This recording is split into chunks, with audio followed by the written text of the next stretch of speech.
Inom 5 år ska Sveriges största moskébygge vara igång i Djurgårdens centrum i Linköping. Tomten på 10 000 kvadratmeter är än så länge bara ett lerigt gärde, men Linköpings moskéstiftelse och Islamiska förbundet i Linköping är på väg att få ett optionsavtal med kommunen på marken med möjlighet att bygga en moské för de 6 000 muslimer som bor i Linköping. Det är stor glädje att det är en jättestor grupp som har väntat länge att få en moské i Linköping, och då är det den här stor glädje för oss.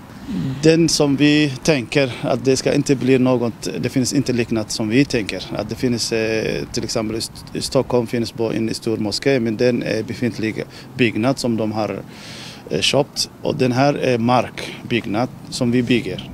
Och det där som ska bli en nordiska moské. En kombination med olika kulturer, att den här moskén ska bli en unik i Sverige. Moskén blir den största i Sverige och kommunalrådet Muharrem Demirok ser fram emot byggandet av den nya moskén.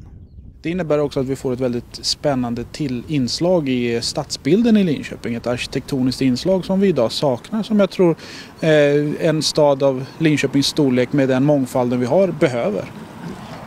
Varför väljer kommunen att ge dem en tomt i Djurgårdens centrum? Behovet är ju att kunna ta sig till den här på ett ganska enkelt sätt, och Djurgården är bra försett både när det gäller kollektivtrafik men också möjlighet att cykla dit och komma dit med bil.